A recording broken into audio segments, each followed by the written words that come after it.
Hello, everyone. Welcome to Wong is Right with Mike on Movies Podcast. In this episode, we're going to be talking about the Michael Mann film Collateral. This movie stars Tom Cruise and Jamie Foxx, and it is a action thriller. So stay tuned.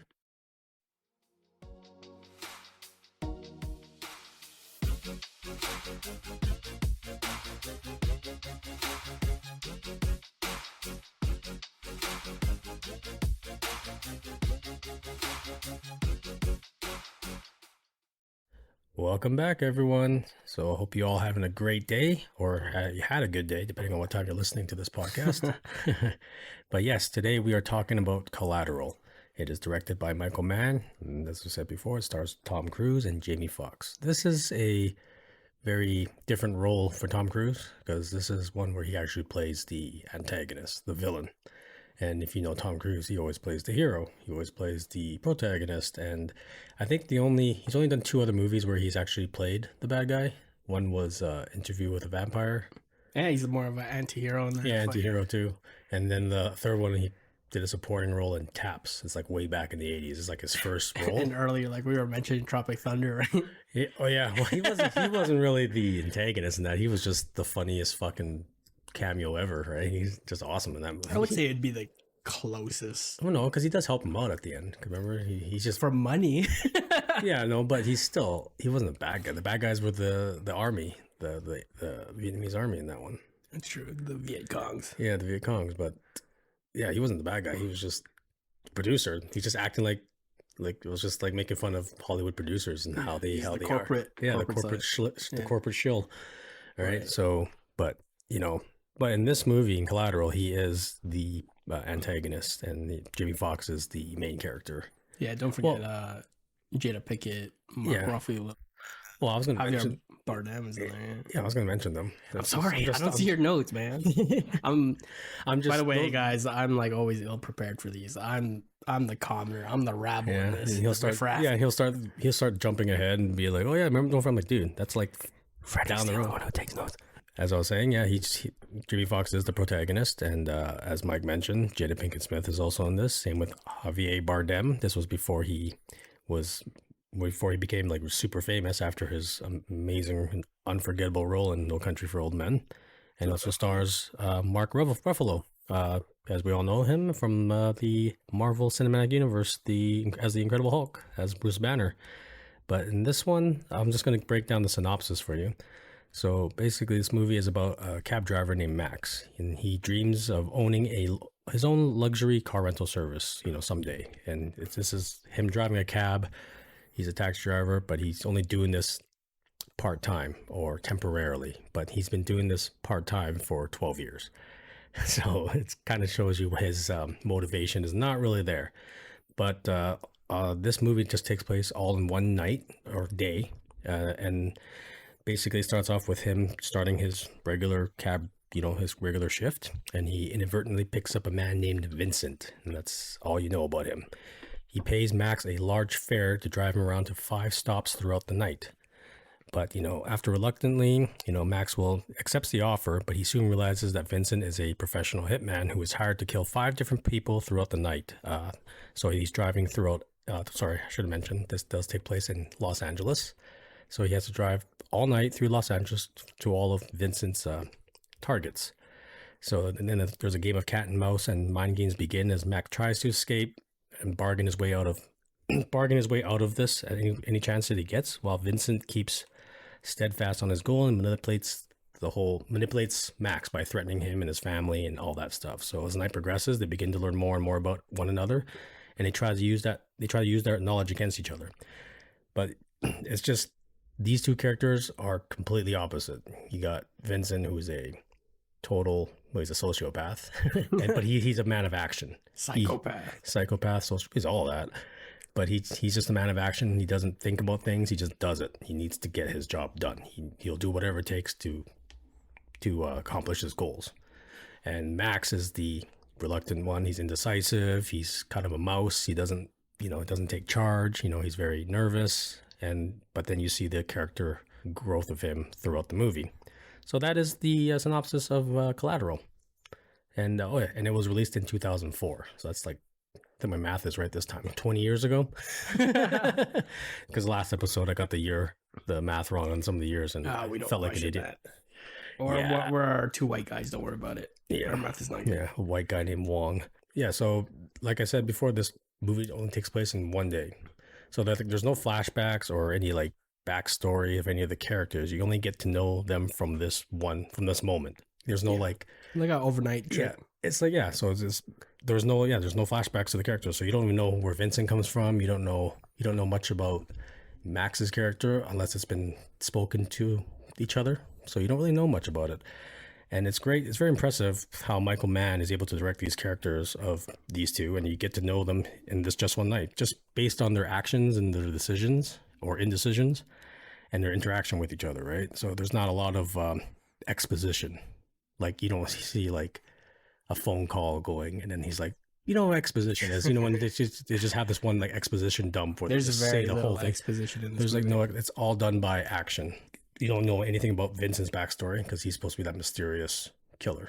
Because even when he tells throughout the movie, he might give you hints of what he did. You don't know if that's the truth because he might you don't know if his name is Vincent. He's a liar. Yeah, you don't know because he's very manipulative, and he does. Like Vincent could just be his alias he's using just for Max for that night. He could be anybody, most likely. So yeah, that's what's great about this movie is being able to care about these characters where it takes place only in one night. And you get to care about them just by their character. How about you, Mike? What did you think of Collateral? Well, overall, it's like Harold and Kumar had a baby with the game Hitman, where one of them is Agent 47. Also, Harold and Kumar don't like each other. That's never thought about that way, but yeah, that's a good. That's like literally a good analogy, like a night trip and psychopaths in your car, right? Yeah. Well, that's what I like about this, because every time they're in the cab talking, like Michael Mann will keep the camera tight on them, so it makes you look like you're actually in the cab with them. It's very it has a very claustrophobic feel in those scenes in the cab. Yeah, with the handheld camera and everything too. It's very gritty and like it's very grounded. It's not like a sleek movie where it's like, oh, it's gotta look great or anything. It's just well, they make LA look beautiful. They make the backdrops and everything, the skyline of LA, because Michael Mann. If you don't know who he is, he's the one that directed Heat with Robert De Niro and Al Pacino.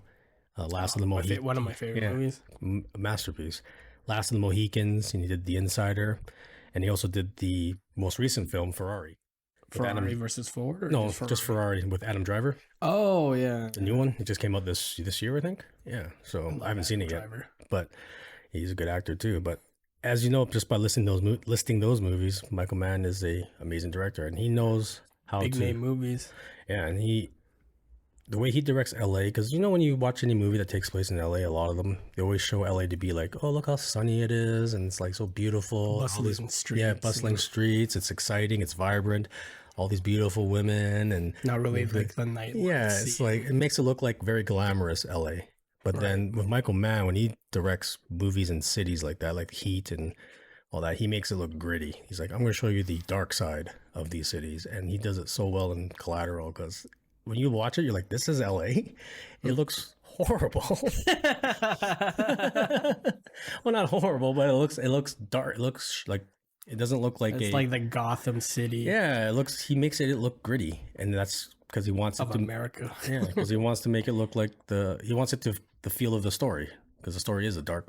There's still like before we continue, there's still like beautiful shots of the skyline, the lights from high up. So because he had to actually shoot it in digital, because since it all takes place mostly at night, he can shoot. I think there was like several different cameras that were used, digital for the outside because of the natural lighting from Well, yeah, because film wouldn't be able to capture the and then I think they changed it for. Oh, we'll get into that because that's more of like a spoiler territory. Yeah, no, because he can't. He wanted to shoot film, but he said because it's always in night shots, you can't shoot night with film.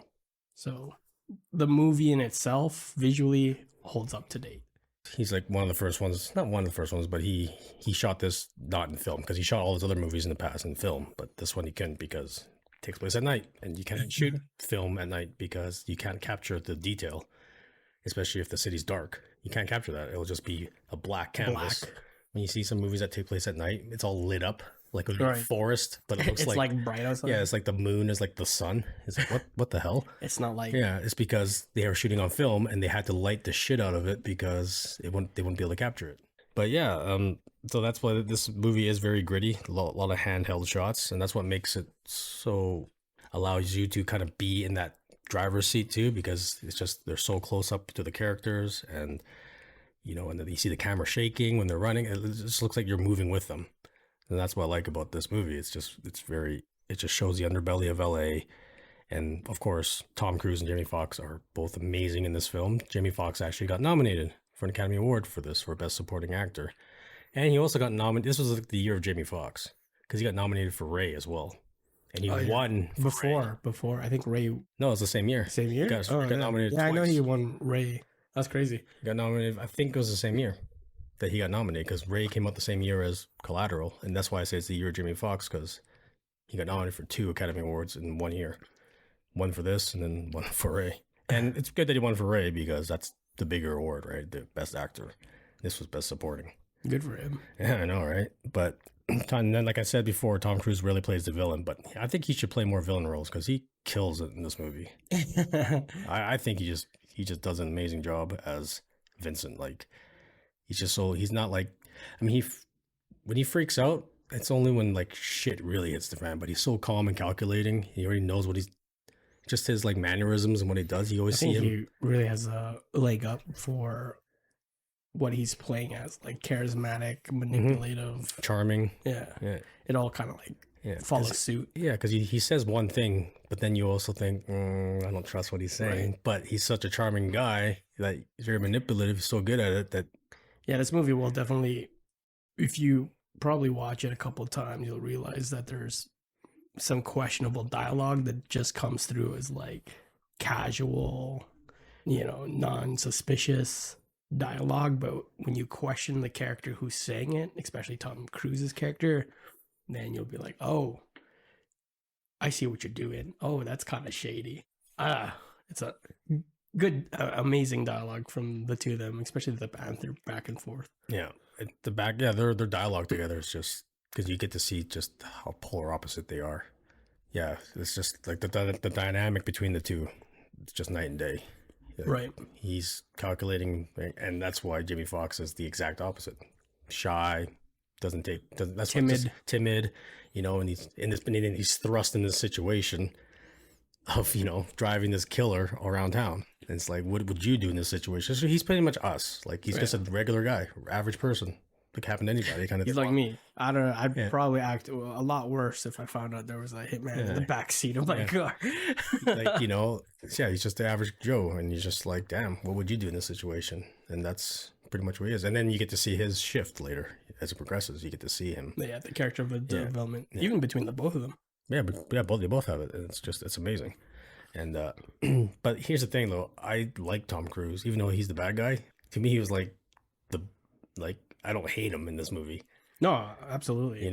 He's like you said, charming, and you're just like, huh. He's one of those villain roles that good writers and good directors can portray. Because I think the worst type of villain roles are the roles that you can't relate with the villain. Like, I just want to be. Well, you could probably relate to being mega rich in this economy, but if he's just like, oh, I'm just being bad for the sake of bad, then you're like, I don't care about this guy. I don't give a shit. I hope he dies. But like, even though Tom Cruise is the antagonist, he's quite relatable in some ways, just through the character development. So he's a very charming villain. Like, well, it's just I loved him in this role. It's just every time Jimmy Foxx says something to him to make him question his morals or whatever, Tom Cruise doesn't even skip a beat. He'll just say, like, what? Yeah, right. He's like, oh, why'd you kill that guy? He's just like, what? It's like, oh, I killed one guy and you're freaking out, and there's like 10,000 Rwandans dying. The bombing. I don't know any Rwandans. He's like, well, there you go. Oh, yeah, and then no, he says, oh, no, because we're not gonna. No, I just mean like. Mike is always in about the spoilers, man. Well, you started the dialogue. I was getting somewhere with it. That wouldn't spoil it. I'm just saying that he always had a retort. He didn't like. Basically, Max tries to make him feel like these like makes him feel bad, but Tom Cruise Guilt, always, yeah. but it's like Tom Cruise has probably already gone through all this in the past with all these other kills, and he's just like whatever. He's just so indifferent, but at the same time, he says these things, and as a viewer, you're like, that's actually a pretty good point, Right. you know. But at the same time, you're like, he's still a fucking dick. Like, do you really care? Because how come you didn't care about this? Yeah. How come you don't care about that? Yeah, You know? that's the whole banter throughout the whole movie is Yeah. just like that. It's just Max trying to like get him to feel bad or to get him to stop, and he's just like, "What are you talking about? Man? Like, you're not gonna get me to stop." That's what I mean. Like his character is just very. You're like usually like it's like, man, that guy's confident as hell. You know, like, Right. I want to be like that, not like the sociopath, but like to have that kind of confidence, right? Which Max does not have at this point. But yeah, that's one, like this movie has it all. It has action, great acting, great characters, great cinematography, tight script, you know, directed by an amazing director. And yeah, it's one of my favorite Michael Mann films. You know, still Heat is still my number one Michael Mann film. Yeah, I love it. Yeah, but Collateral is up there for sure. And if you are into those kinds of like cat and mouse thriller action movies, Collateral is definitely for you, because yeah, even the sound, the action scenes are so grounded. It's not like it's not a Fast and Furious type action. It's a grounded in reality. Like you can see this happening in real life. Like, oh shit, like this is what would happen. It's very grounded in reality, and it's like something that like, you can see this. Well, this could happen. Right. The way he directs it just makes it look so gritty and real, and that's why I like this movie. It's just amazing. I think Tom Cruise just steals the show in this. He's just, like I said, never seen him play a villain. If you've never seen this, get ready, because Tom Cruise, like I said, if he ever listens to this, Tom Cruise ever listens to this, please make more movies where you're the villain. Where you're the bad guy. Yeah, where you're the bad guy, because you do a really good job. Like real bad guy. Yeah. Anything Not else? anti-hero. Yeah, man. Or just mean guy. Like real bad guy. Yeah, because he even does a good job in Magnolia. I'm not sure if you've seen that one. I have not. Yeah, he's not a bad guy. He just plays a douchebag. Douchebag. No, he don't. Like, Well, you know, to be fair, Tom Cruise kind of has the face of a douchebag. Not saying he's not good looking, but if he's scoring at you, you're like, yeah, man, this guy looks like a fucking douchebag. But if you ever see Magnolia, he got nominated for Academy Award for that for Best Supporting Actor, and he played a douchebag. So I'm like, and in Collateral, I will never question his acting. Yeah, I can so imagine.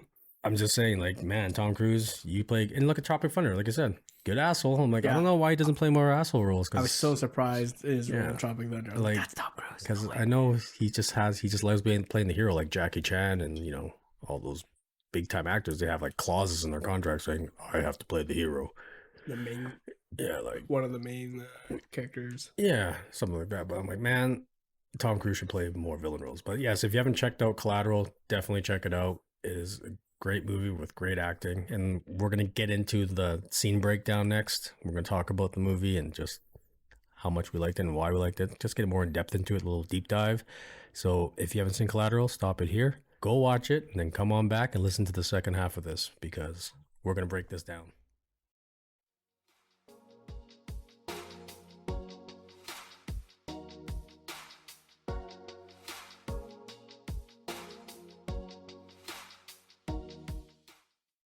Yeah. Welcome back. I hope you guys enjoyed the movie if you did watch it.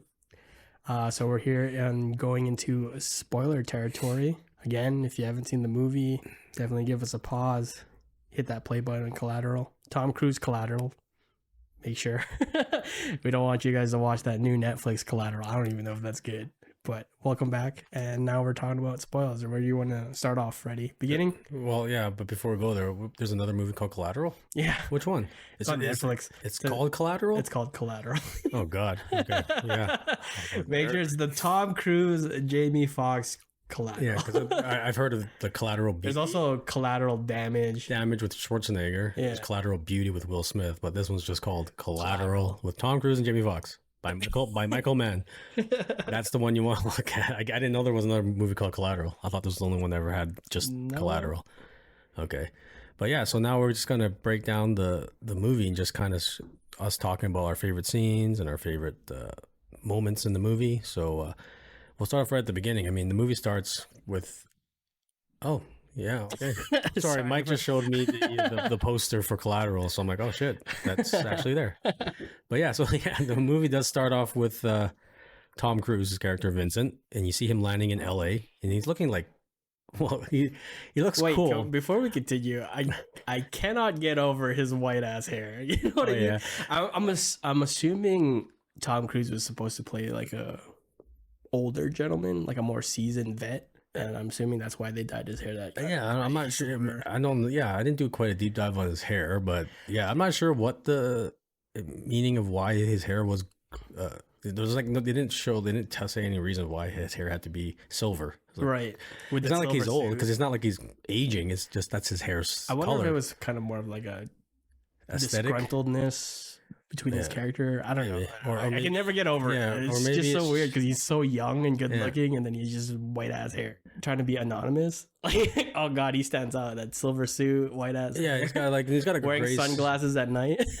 Yeah, I never knew why, but he wears a gray suit with silver gray hair. He's like a gray fox, Right. and he's got like sunglasses on and everything. But I never knew why they did that. But maybe we should look into it, or maybe you guys could, or maybe whoever's listening can Let us know Google in it the and just let us comments. let us know in the comments of why they decided to give Tom Cruise silver hair. It is very.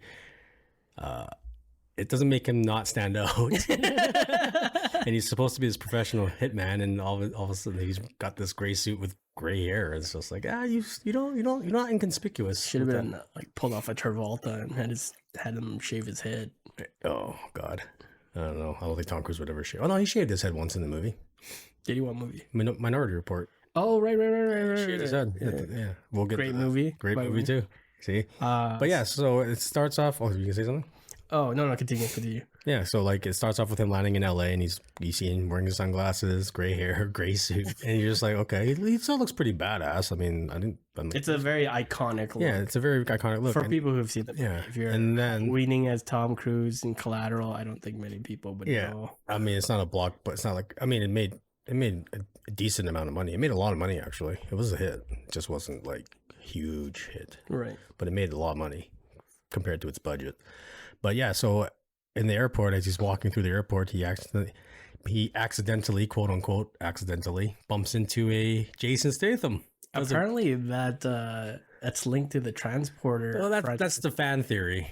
No, I think one of the writers in an interview said that's correct. It's linked in the transporter. Oh, is it really? Oh, okay. Because Jason Statham does literally like a 20-second cameo in this, Which is sick. which is sick. I mean, it's Jason Statham, and he just bumps into him, and then that whole cliche of two people having the same bag and Yeah. drop them. The switch. The switch, drop. yeah, the drop, drop, switch, and yeah. switch. That's what happens here. Is that Jason Statham and him bump into each other, and then they pick each other's bags up, and then they go off, and that's all you see of Jason Statham for the rest. You don't see him anymore. That's You know what's it. funny? When I first viewing, I was like, man, are they gonna put a MacGuffin in that bag? Just means nothing.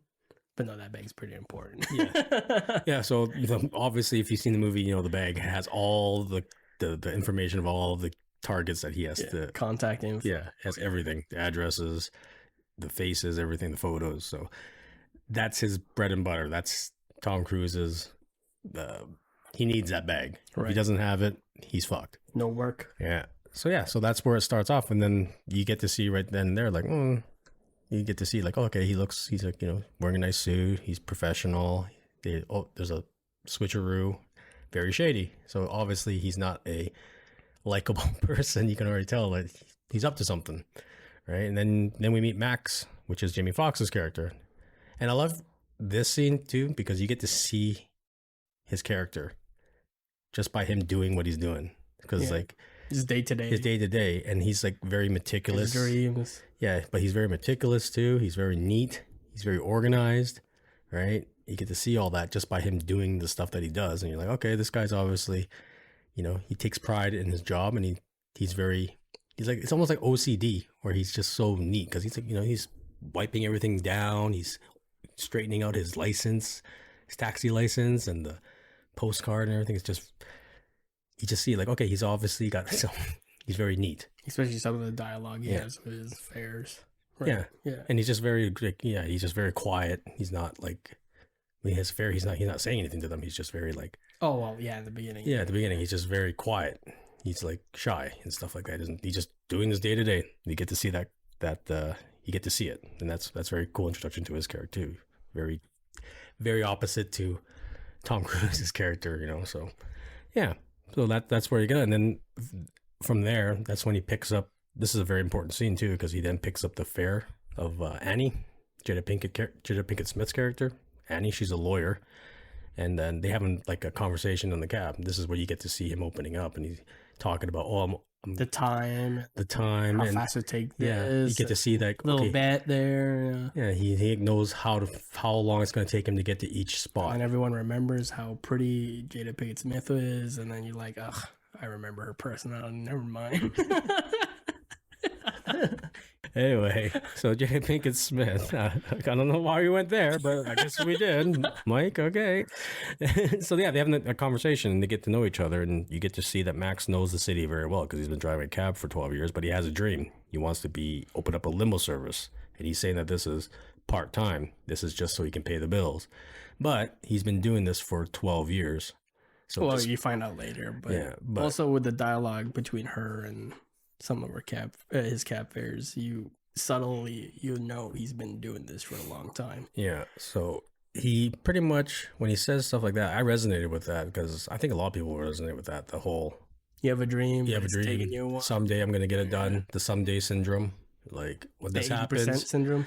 Yeah, someday I'm gonna do this. When I get this, I'll do this. When I have this, I will be able to do this. That's like no action. It's all indecision, and it's all waiting and waiting. 80% syndrome. Yeah, you do it 80%, but you can't pull the last 20. Yeah. So right there, I'm already relating to Max. I'm like, oh, it's like, that's what I do because there's no way I'm like Tom Cruise. I'm not a millionaire, so obviously I relate. I'm not. Yeah, I'm not like a cool looking guy with like being able to wear a suit with silver hair. I'm actually bald, so it's kind of like But that's what happened. But he has a connection with her. Because they have a nice conversation, and like he gets find out that she's a lawyer, that she's nervous about her next case, and she has to work all night to get it ready, but she's scared that it's not going to go well. So they have this nice intimate moment. At the end of this scene, this is where you get to see his shyness come out, where he's very indecisive. Takes the card right after that scene. Yeah, well, when she gets out, or before that scene. Yeah, when she gets out of the cab, like they go, "Oh, it's nice to meet you," blah blah blah.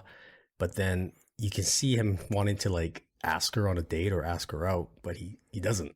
He gets scared, and then she walks off, and he's just like, "Damn it!" Like he feels shitty about himself because he's just like, "Why can't I do this?"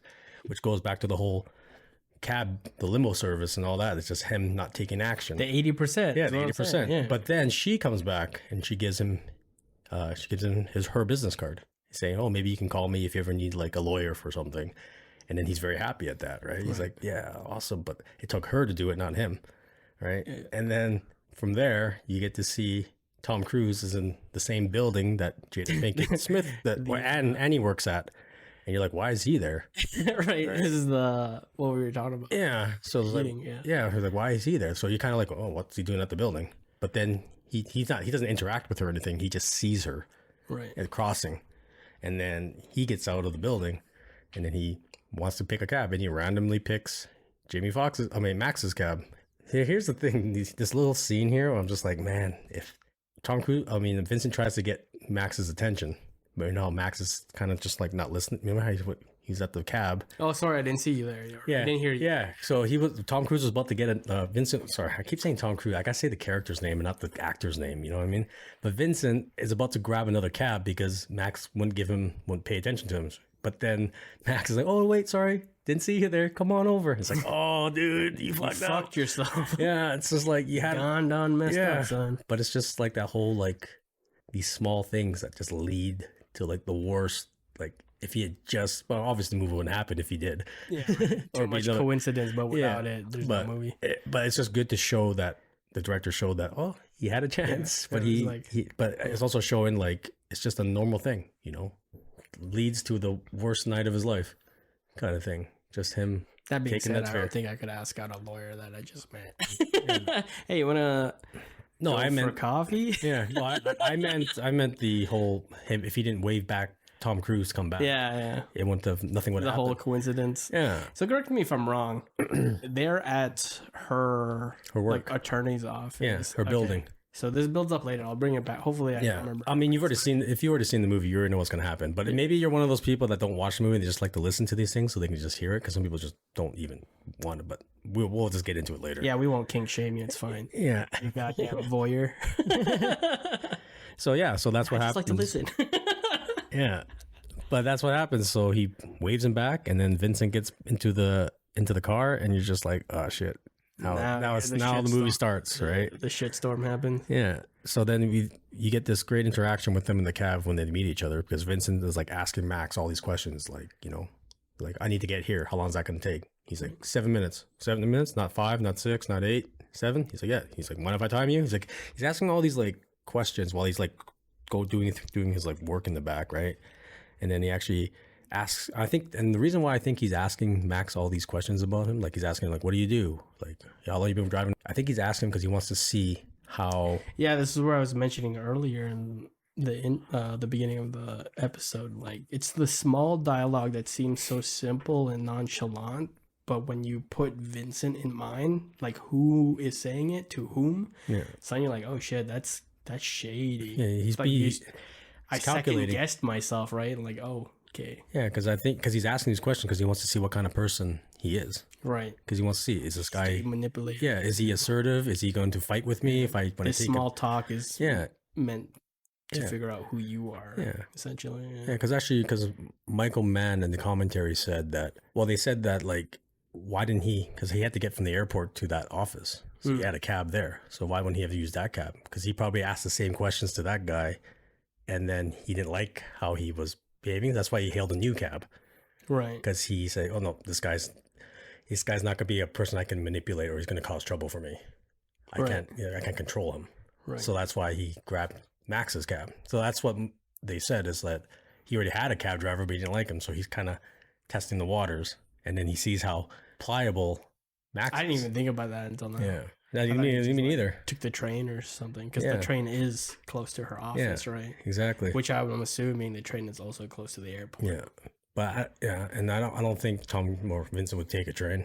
I think he just likes to take cabs because it's it's explored later on in the movie with the dialogue between Mark Ruffalo and that other detective, right? Yeah, exactly. And I love how when Max asks Vincent, like, his first time in LA, he's like, no, I've been here many times. I can't wait to leave though, because he hates it. Because just his description of LA, he's just like, it's such a big city, so many people. I'd almost like to think that Vincent would say that about any city. Yeah, but he's very disconnected. He's thinking everyone's disconnected. He's just disconnected with everyone. But that's why he brings up that line. That's very important, where he says a guy gets on a subway train and dies, and he's on there for 6 hours before anyone notices he's dead. Right. And that line becomes it's like the most prominent line in the whole movie, because in the end. Well, this is a spoiler turf, guys. Yeah, so you know what's going to happen anyways. But yeah, that's where you get to see these, like you said, those details of the dialogue. It seems simple, but it actually has meaning. That's where I personally think this movie shines, is that the devil's in the detail with the dialogue. Yeah, just like the Hot Fuzz when we did in the first episode, it was same thing, just the devil's in the details. Just all these little things just build, but they mean so much when you break it down and you see it. But yeah, that's what happens. And then that's when Vincent is driven to the first location that he gives Max. That's fat guy. Huh? The fat guy. Oh yeah, the fat Angelino. Apparently that's what he calls him. So we were talking earlier about the Rwandans, right? Well, he hasn't gotten there yet, because this is the first. He hasn't killed the guy yet. Yeah, this isn't the guy who falls in the car. Yeah, falls in the car. But I'm just talking about before they get there. That's when he hires Jimmy Foxx before he gets out of the car. He's like, I have 5 stops to make. Let me hire you for the night. And he's like, and then you see Jimmy Foxx going, oh, I don't know, $300. Yeah, $600. Yeah, ends up being $600. Gives him $700. Yeah. But he's like, I don't know. And then Vincent's like, yes, you do. Yes, you do. But that's another part of his character. Oh, I don't know. And indecisiveness again. Not like, oh, and it takes takes Vincent to convince him. Like, yeah, you do. Yeah, you do. And he's like, come on. More character. Yeah. And then they shake hands. They really hammer home the position between the two characters. Yeah, absolutely. Yeah, the one more confident and more assertive, and the other one tamed and passive. Yeah, because there's that one when they shake hands. He's like, "What's your name?" Max. Hi, Max. I'm Vincent. that seems like such a sinister, like it's such a normal, but you know it's Tom. Yeah, because normally It's you'd good. be like, "Hey, Yeah. Mike," and then they'd say, "Oh, Wong," or Yeah. you know, they would say their own name. It's just a very casual greeting, but It's not like Max Vincent handshake. as the audience, you know the content of what's going to happen. So you're just like when just the way Tom Cruise delivered that thing's like, "Hi Max, I'm Vincent," and you're just like, "Oh, it's still Plus with that whole money thing, Yeah. just sign a contract with the devil, right? So then Tom Cruise or Vincent leaves the car, and then you see Max chilling in the car, right? He's just like going through his business plan, his dream of all these luxury cars, but he has all this planning done, but he's no actions, just everything's planned out, meticulously planned out, but no action, hasn't done anything. And as he's doing this, the freaking body just falls on his Fat guy.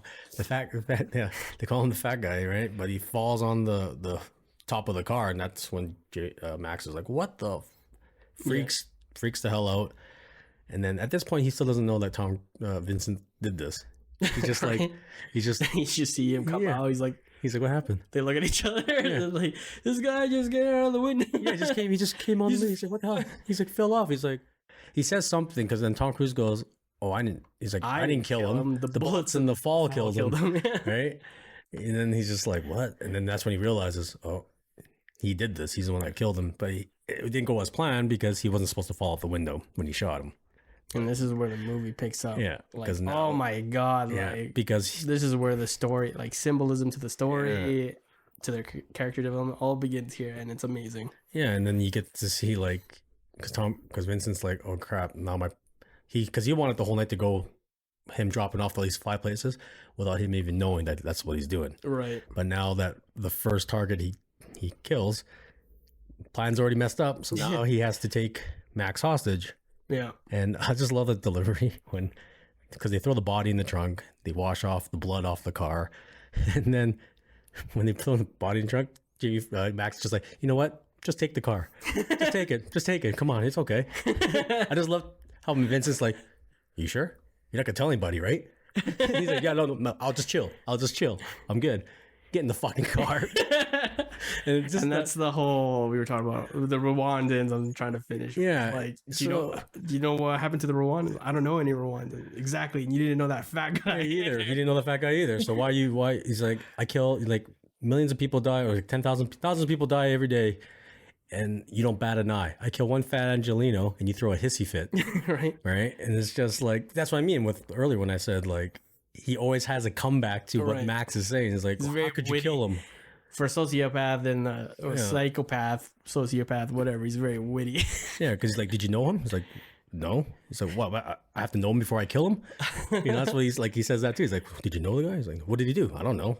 I don't care." Like, that's not his job. His job not to know what they did. But it's just this banter now. It's like they're just having this banter in the car because they have to get to the next stop now. But it's not going to be a quiet ride now. It's going to be like them talking and Jimmy and Max trying to, get out of the situation. You know what's cool about, we were mentioning about the claustrophobia of the taxi scenes.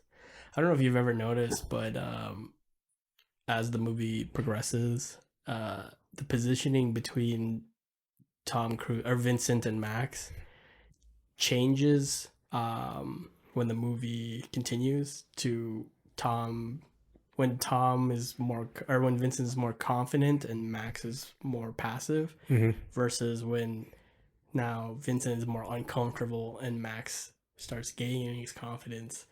I don't know if you noticed the position between Vincent starts shifting. Instead of sitting behind him, more powerful, more dominant, he kind of shifts more to the other side of the taxi. They said that it's just a cool subtle detail. It's just the way that Michael Mann said it is that the reason why he positions, because Tom Cruise is he knows what he's doing. He always checks his environment. He's always scoping things, making sure he's not being watched and all that stuff. And like if he was sitting the passenger side of the back seat, he wanted Max to see him just to be more comfortable. But when he sat behind him, he was more menacing because he didn't want him to see him. So he makes him more scared. Yeah. So he's like, "What's he going to do to me? Because I can't see him now in the rear view." So it's that whole positioning. You're right. It's like the whole positioning of him. It was the director's choice to make it look like Tom Cruise, okay, he's in this position now because he wants to be more menacing, but he's here now because he wants to be more laid back and make him more comfortable. Now that Max knows, Vincent now has to take him hostage, but he needs to use him. So he's using him to take him to the next target. And then it's when you're introduced to the Detective Fanning, played by Mark Ruffalo, and he's going to go see his CI. Underrated actor before Marvel. Who, Mark Ruffalo? Yeah. Yeah, he's a great actor. Slept on. Yeah. But, so he comes in, and he actually looks badass in this movie. You know, usually he's ponytail. Yeah, he's got the ponytail, slick back hair, and he's got the leather jacket. Looks like he's an LAPD detective. Mustache. Yeah, he's got a mustache and stuff. So he looks like an LAPD detective. A little narc. Yeah, a little narco guy. But yeah, you get to see him because he's going to the same location that Vincent just killed that guy, because that guy that he killed was a CI, so a criminal informant. So and then he finds out that, like, oh, where is he? But then he sees the broken window that he fell out of, and now he's like, doesn't see no body, but obviously something happened here. So now you're introduced to him. So now he's obviously doesn't know what's going on at this point, but he's probably gonna figure it out. And now you got that sub story going on now. You're introduced to his character and his story, and him trying to figure out what's going on. So when they're doing that crime scene, remember they have that little dialogue, the two detectives, when he's like talks about a past case where like a cabbie killed 3 people than himself. Yeah. Right. And then he said that the detective on that case always thought there was another guy in the cab, but couldn't prove it because the cabbie had like a clean bill of health. He wasn't insane or anything. No record. No record, nothing. Yet he kills 3 people than himself. It's like, no.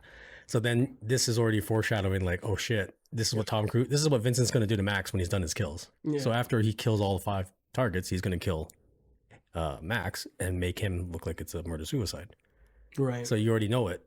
But that's a great exposition, because you're like, oh shit, it's for the audience to know, like, Max is not going to let him go. He's not going to make it out. Yeah, he's not going to make it out alive. He's done for. So that's a great setup for, like, oh shit. So as an audience, we know Vincent is not going to be able to let him go because he's a witness. Yeah, and then this is one of my favorite scenes in the movies, when he goes. This is the second one. The criminal lawyer. They park in that alley, and then Vincent zip ties Jamie Foxx to the steering wheel. I love this part, because this is why I said, like, you see how Vincent is also responsible for the way Max is going to be more assertive, to be more confident. Because before he gets pulled over by the cops, right?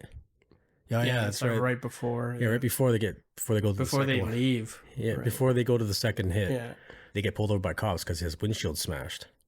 And then they have a body in the trunk, and you're like, oh shit. And then they have that lawyer scene. Yeah. And then before the lawyer scene, and then Vincent says, you got to get out of this, because if you don't, I'm going to kill him.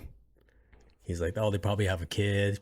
Wife's probably pregnant. Like, he's just saying these things to Max, just to make him like, yo, you better get out of this, or more innocent people are going to die. So Max is like, oh god. And this is another scene where you get to see how unconvincing Max is, because he can't even get out of the ticket, because he's stuttering, he's nervous. Yeah, he's saying big pauses. He's saying, like, what happened to your windshield? Is that blood? I was like, oh yeah, I hit a deer. And he says some location, and the cop's like, you hit a deer in South Central, LA. He's like, yeah. But he's like, get out of the car, open your trunk. I gotta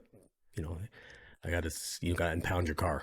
As soon as they're about to pop the trunk, the cops get an emergency call, and then they get shot off. Yeah, the shooting, and they're like, oh, actually, we gotta go. Hey boss, we gotta go. Yeah, and then they have to roll out, and it's like, see, these are the things where I was kind of like, just at that moment they get the call to leave right before they pop the trunk. It's like a little too there's a lot of that in this movie, unfortunately. Yeah, a lot of that, and you're just like, that probably wouldn't happen. I don't know. I mean, just at that moment, but it doesn't take away from the movie for me. But it's just like, okay.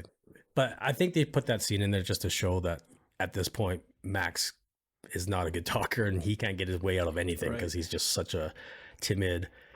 This is like an average guy who's never done this stuff before, and he's all of a sudden, he's a cab driver that's trying to get out of a ticket because he got a body in the trunk. Like, what the hell? Like, what would you do in that situation, right? I'd probably fuck up too, or I'd probably start crying. Please don't kill me. I'm like, I have a body in the trunk, and he's the one who killed him. Save me! Yeah, save me! Save me, motherfuckers! Do your job. So it's like, that's, but at that point, like the cops go away, so they get off. Luckily, then that's when they go to the second hit and they park in the alley, and that's when he gets zip tied to the steering wheels. They don't go anywhere. But that's when I love. This is what part I like too, because Max gets the call from his dispatch, this boss. When his boss is like, Yeah.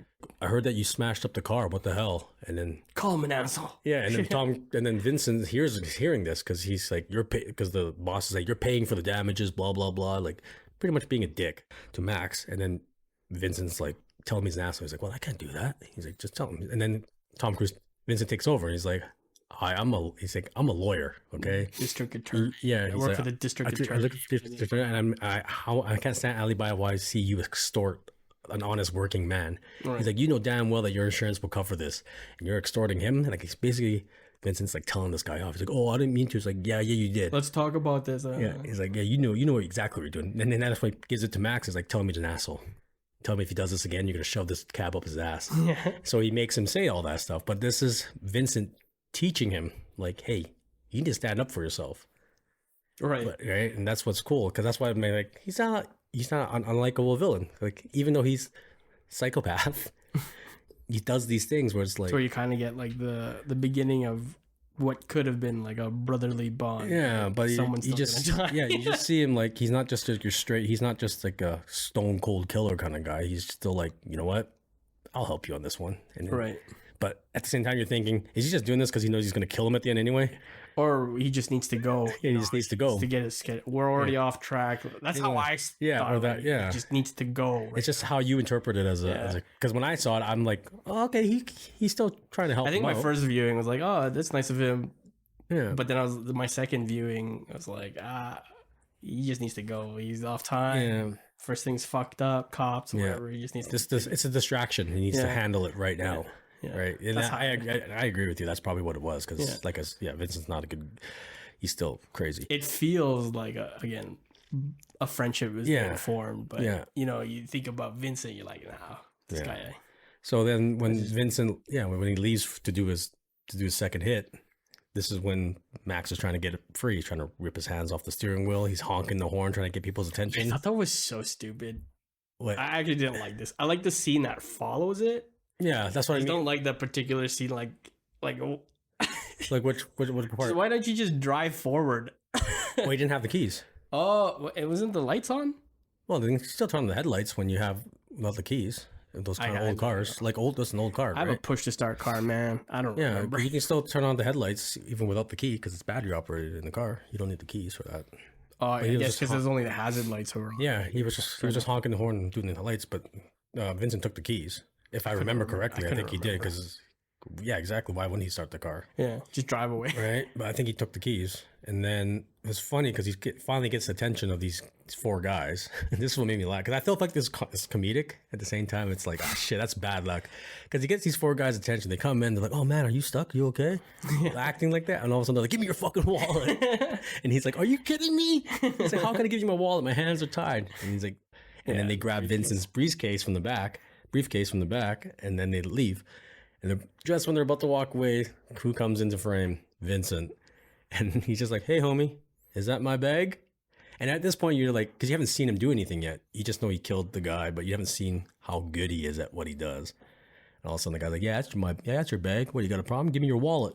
The guy points a gun at Vincent. And Vincent's just like, okay. The classic one hand. Yeah, he just like, the way he disarms this guy and then he kills these two guys with such precision, executes them. But apparently in this scene, Tom Cruise did such a good job with how the tactical firearm, how he drew it out and how he shot them. They actually show this to trainees. Like this is like the perfect like draw. Heat with the reload. Yeah, like Heat with Val Kilmer's reload. Same by Michael Mann. Right? But if you see the scene with this, the way he pulls out his gun, he shoots twice in the chest and in the head, and then like he executes them. But the scene is like, do you know what that's called? no, I don't remember what it's called. Mozambique drill. Oh, the Mozambique drill? 2 in the chest, 1 in the head. Oh, okay, there you go. I didn't know that. That's awesome. But that's what he does, and that's how he kills people. He does 2 to the chest, 1 to the head. The lethal, just to make sure they're dead, right? But Tom Cruise trained 3 months in gun handling and gunfire and drawing. He asked him to also learn how to infiltrate. So Tom Cruise walked around a city wearing UPS gear.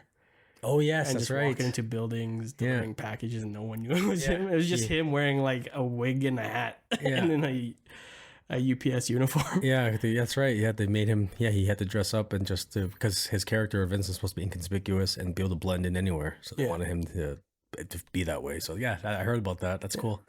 And Jamie Foxx took a bunch of driving courses. I'm not sure if it's for taxi or whatever, but I know it was mentioned that he took a bunch of driving courses. Well, he actually did do some research. There you go. Well, yeah. A little bit, a little more prepared than last time. Movie's more recent, but yeah, and it's only one day of sleeping. I'm not too brain dead today.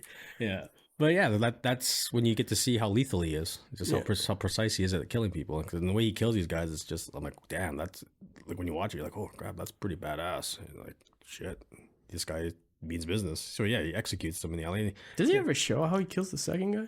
Oh no, later on. Later on, they just show him in the morgue. Yeah, when they show him in the morgue, shot him. Right? Yeah, shot him. Same thing, 2 in the chest, 1 in the head. Right, but he takes back his briefcase and gives back the wallet to Max. He's like, "You're welcome."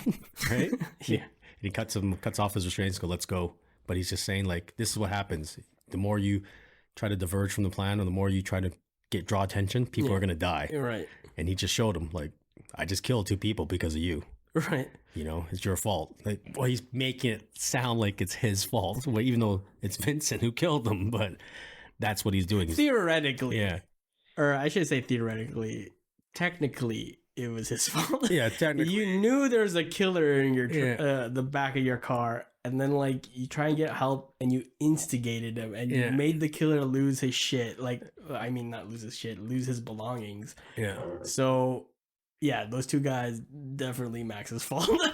Yeah, they deserved it, but that's what Vince tells him. Is like, if you don't stick with me at that point, I'd believe anything he said. I'd probably die if I was Max. I'd probably die.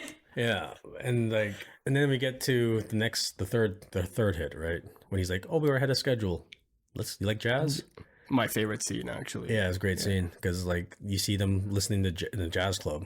And then they're just listening to jazz. And you can see Vincent actually loves jazz. Just because he's so into it. He's well educated in it. He's like, you see him like looking at him playing. You're like, breaking down the melody. Oh, it's off beat. Yeah. And then he's just like, and then he sounds tells like improv. Yeah. And then he asks the servers, like, who is that? He's like, oh, he's the owner. He's like, I want to buy him a drink. He gives like the girl a big tip. And then it cuts to them talking to the owner. And then the thing is, Max is like, "Oh, I'm having a good time here now because we're not actually killing people. We're in public, we're in public area, and we're having fun. We're talking to this guy. Actually, I'm not in fear of my life right now." So, and then they start talking about jazz. He's talking about Miles Davis and all this stuff. But then all of a sudden, Vincent says this one line. He's like, "Oh, the guys from Cartagena or wherever those cartels are. He's like, those guys are gonna love this story." Yeah. And then you just see the club owner's face just drain all the color out of his face. Smile. Yeah, everything. Then the whole scene just shifts from that one line. And then even we're like, what? Like, what happened? It's worth to pause it if you haven't seen it, just to watch this scene. Well, to watch the whole movie, but it's definitely one of those like really great scenes. Yeah, and then you find out that he is the third target. Right. And like he's just fucking with Max again. He's like, yeah, we're ahead of schedule. Let's go listen to some jazz. It's like, no, we're here to kill this guy too. And it's just this, you gonna kill me? He's like, oh yeah, well, that's what I'm hired to do. The question. Yeah. He's like, come on. And then Max is like, you could just let him go, man. Come on, you don't have to do this. He's like, I'll tell you what. I asked you one jazz question. And if you get it right, you leave town tonight. And then the guy's like, I'll do whatever you need me to do. What's the question? Then he asks him, like, what did Miles Davis go to music school? And he gets it wrong, though. That guy does get it wrong. Does he? Well, he went to that school, but he got kicked out. And then he learned again. Because remember... it'd be funnier if he was right and Tom Cruise was wrong and he just killed him anyway. Yeah, well, either way, he's going to kill him. It'd be like such a funny, like, dark humor on like just Tom Cruise's character. Yeah, because he was right. The owner was right. It's just he just said the music school went to it, but just Tom. Yeah, but as soon as he said it, Vince just pulls out his gun and shoots him 3 times in the head. Right. And then he places him down. But here's the thing: before that scene happened, you get to see Vincent looking around everywhere, making sure no one's watching him. Like you see him scoping. The one waitress enters the kitchen, Yeah. the back room, office room, I assume. But just by it's just cool how they did that. Is because it's just showing like why is Vincent doing this? Like, oh shit, this is before the whole shifts his head, shifts his it's camera just you get to shifts see him. towards He's still working. Yeah, when he shoots him, and then he goes, yeah, he did go to that school, but then he got kicked out, and then he got mentored by this other guy or something, and then and that's when you see Max just like get up off the chair, and he's all like mumbling to himself, like I can't do this, I can't do this, and then like, he's too late at that point. yeah, and then Vincent's just like, get a hold of yourself, we still got 2 more targets, it's just, and he's just asking him, would you have let him live even if he got it right? And then Vincent's like, no. Right. He's just like no, because I was there to kill him. This is my job. I'm gonna do it. And that's how you get to see like how manipulative he is and how calculating he is. Everything has a reason. But that was a great scene. That jazz scene is very cool. I love that jazz scene. Yeah, so good. And then his boss calls back on the radio again. Oh, yeah. And he's like, what is with this fucking guy? And then Vincent's all mad, like, what is with this guy? Yeah, and it's your mom, right? Tell her I'm not gonna make it. You tell her I'm not related to you. Yeah, and then Vincent's like, what? He's like, well, my mom's calling me. He's like, do you always go see her? He's like, yeah. Well, I'm not going to see her now. I was like, yeah, you are. Could you break routine? You can't break routine. We have to go see her. Wait, this is after the whole briefcase. The jazz. This is after the... Is it right after the... No, the briefcase is right after the mom scene when he takes... right. Oh, yeah, because he leaves the room early. Yeah, runs off with it. I couldn't remember the order of it. Yeah. And then, like, yeah, so he's like, no, you have to go see your mom because if this is routine for you, you can't break routine or else it draws heat to us. So he's like, but at the same time, no, I want to see your mom because I want to know where she is. I want to know her name. I want to get to know her. That's how I thought of it. That's how I saw it. Because I'm like, he wants to know so he can have more leverage on Max, right? So I think it was kind of like half truth. Mm-hmm. Like he does want to know where his mom is, but talking about routine. Yeah, I'm assuming Vincent's a very. It's like a double. He has 2 reasons. Yeah. He just doesn't say. He just says the one reason. Doesn't. Yeah, the meaning is true, but he has alternative motives. Exactly. Right? You could tell that Vincent's person is very organized, very methodical. Yeah, everything has a reason. Yeah, and it's so he can have the upper hand all but times. It's also another best scene, tension breaker. Scene. It's great, and you get to know more about Max's character of why he is the way he is because of his mom, right? Yeah. And then they go there. The flowers. Yeah, because he buys the flowers, and he's like, no. Vincent's like, buy her flowers. Like, she hates flowers. She doesn't like flowers. He's like, she carried you in her womb for 9 months. You're not gonna buy her flowers? And then Vincent buys the flowers for him. And then as soon as they go into the room, meet the mom. Why'd you buy me flowers? Why'd you buy me flowers? He's like, I watch him die. Yeah, so I can watch him die. It's like, see, I told you. And then he's like, I didn't buy him, Mom. He did. Oh, they're lovely. It's just like this. It's just like that change in tone immediately, and you're just like, damn.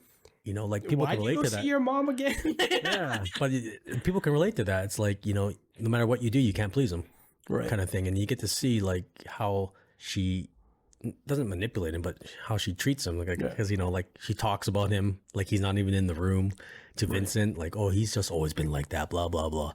And then you get to find out that he's been lying. Max has been lying to his mom, saying that he's already opened the limo service. Yeah. And then Vincent plays along though. He's like, really? Limo service, huh? That's amazing. You must be very proud. Like he's just like just being a dick because he's just like, oh man. But then that's when this is Max's first time he wants to fight back. So what does he do? He takes the briefcase. Throws the briefcase over the overpass. Yeah, he steals. The truck runs it over. Yeah. The first time he fights back. You think this is a game? We're not fucking playing around. And of course, you can't have a Tom Cruise movie without him running. So this is the first time you get to see Tom Cruise running. His Tom Cruise sprints, right? That's when he chases after him. Arms. Yeah. Yeah. And then, he throws the briefcase over the overpass. And then. It'd be worse. He could run like Steven Seagal. But here's the thing. Floppy wrists. Yeah, but every action, every decision has consequences. Right. So even when he did this, Tom Cruise is like, what, you think this is a game? Like you said, you think it's over? Called off on account of rain? No, we're going to get my contacts back from the... So this is my one critique on here. The briefcase has, I assume the dossiers for every hit, right? Yeah. But as we mentioned, Jada Pinkett Smith's character is one of the hits because he's already visited her attorney. Mm-hmm. Just wondering why he needed the names from the club if he already knew where everyone was. Well, I don't think he knew who the 4th one was yet. The 4th? Well, the one in the club. I would just assume, just based off Tom's character, Yeah, that he would have already researched looked at everything. Yeah. And But maybe like, he just gone one at a time.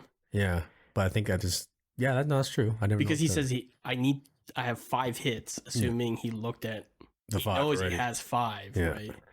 He's So that done was 3. just one like nitpick. No, that's I was true. like, I'd assume he would like read everything, then find his taxi driver, and then because now he knows I have to go here, I have to go here, I have to go here, and I have to go here, and I have to go here. Yeah.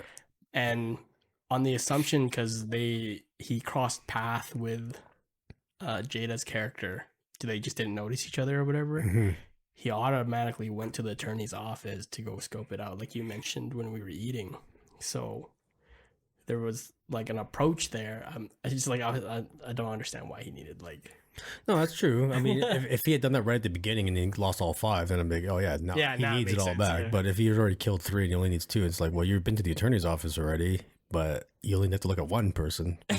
Right. So it's like, yeah, no, that makes sense. You know, that is a nitpick, but I guess that scene is necessary too because you get to see. Well, it's necessary for Max's character growth. Yeah, and it's good to see like your actions have consequences. Because there's still a good scene right after that, right? When he's talking to Javier Bardem. Yeah, but yeah, even before that though, like when they're driving there, because he's like saying, he's like, "What, you think it's over? It's not. Now we're going to the club to my contact. We gotta get the contacts back because I need them." And so now it's like you have to play me to get the contacts. And he's like, "Well, what if they don't believe me?" "Well, they'll kill you." Right? Because he's like, "This is your actions have consequences. So now you got to do this because you did this. If you didn't do this, we wouldn't have this problem, but you did." So they go to the club for the people that hired him, and he's got to play Vincent now, and their dynamic is so different. You're like, how is this guy going to pull this off, right?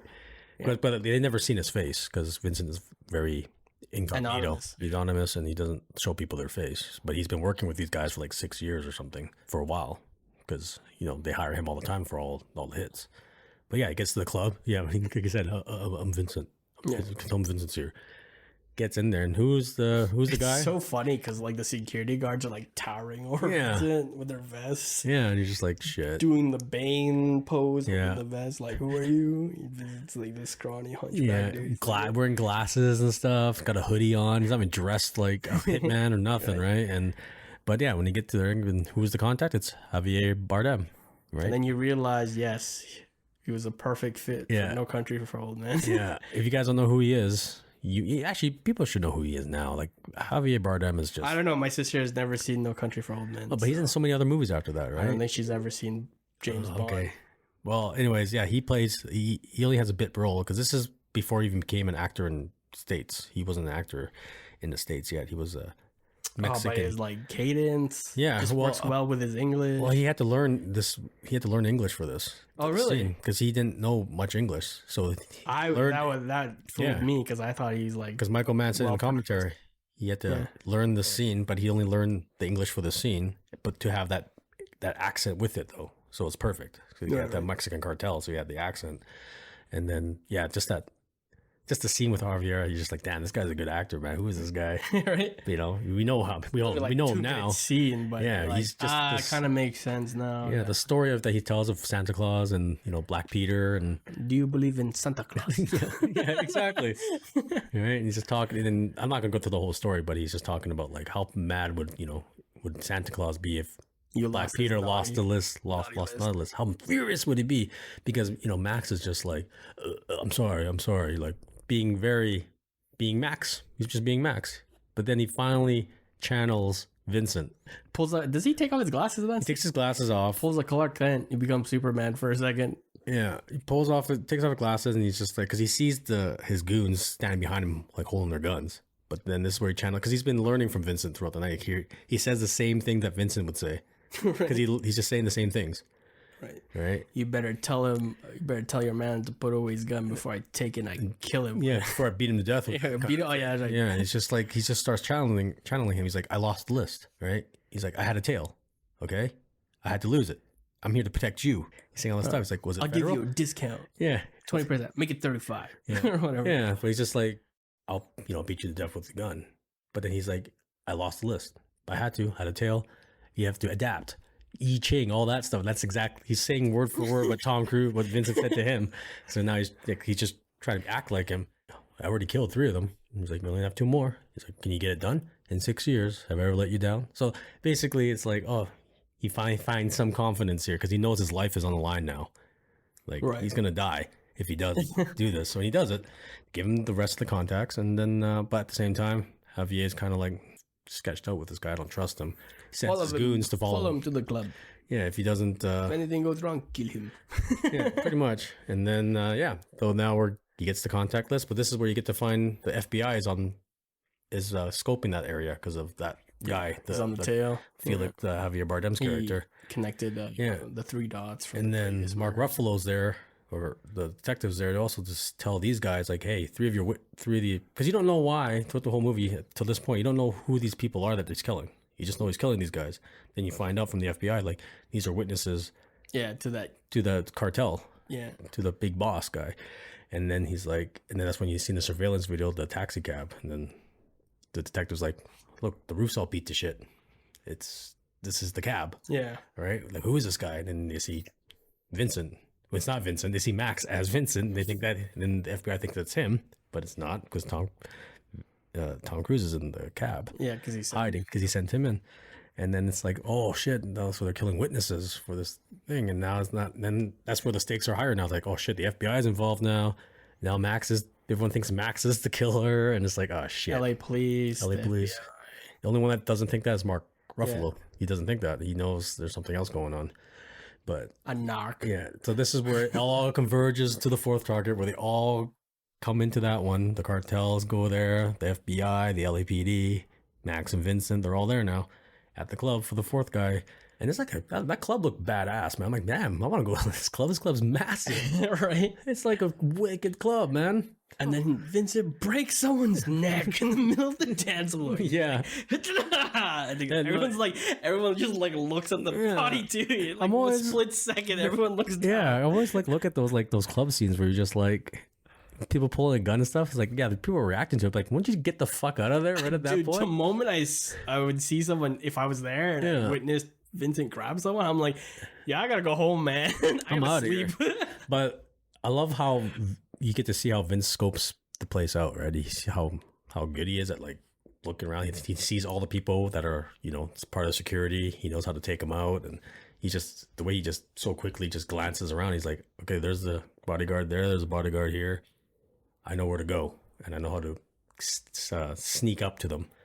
But then, the FBI come in. And it ends up being this chaotic thing because they trying to get the 4th witness out of there before he gets killed. So they come in through and they try to grab the 4th guy. And then the guys protecting the 4th guy start fighting with them. And then gunshots go off. And then everyone's in the crossfire. Yeah, everybody's just getting shot up. And then Tom Cruise just killing motherfuckers like nobody's business. Pick up that gun and slide. But he does save Max's life in this one too, again. Yeah.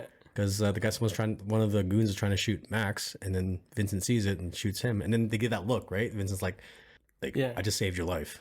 But it's because he still needs it. Remember, it's exactly fucking Vincent. Yeah, exactly. He still needs it. But this is what I mean. It's just kind of that. But at this point, it's almost like it doesn't matter because he's exposed already. Yeah, part of the gunfight. Yeah, he just wants to get the job done now. Yeah, because he's a little bit of a nitpick. Like he could have just killed Max right there and then take the taxi and bounced. He's using him at the same time. He's like, I think he's starting to like him too. Like Vincent does like the guy. Like he's not like, but like there's always a ulterior motive. There's a bond going. I feel the opposite. I feel like he just pretends. Okay, I thought there was an actual bond based on the ending. Obviously, Vincent kills the 4th guy. 2 to the chest, 1 to the head. Boom, done. But at this point, the detective grabs Max and is like, I believe you. Come with me. I'll get you somewhere safe. And then he's the only one that's believing Max, like thinking, yeah, I'm finally free from this asshole who's trying to kill me. But as soon as they walk out, who gets shot? The detective. Mark Ruffalo. Yeah. Vincent just shoots him twice and he dies. And was it in the back? I can't remember. No, it was in the chest. As soon as they both walked out of the club, just bam, bam. And by the same time, I'm like, damn, I wasn't expecting that death because it was just like, No Country for Old Men. Yeah.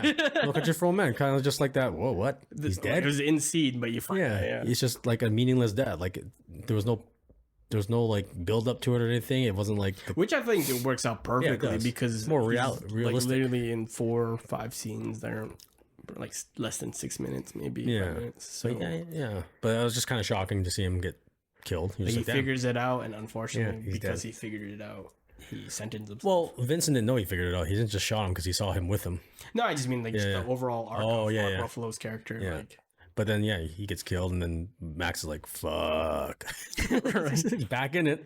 goddamn. But then Vincent's like, you should be thanking me. I saved your life. Saved your life. He's like, yeah. he was a cop. You didn't. Why did you shoot him? He's like, I didn't know it was a cop. Like the thing. Like, he didn't say it. He doesn't say that. He's just like, I just saw someone that's holding on to you. I just shot him. Kind of thing.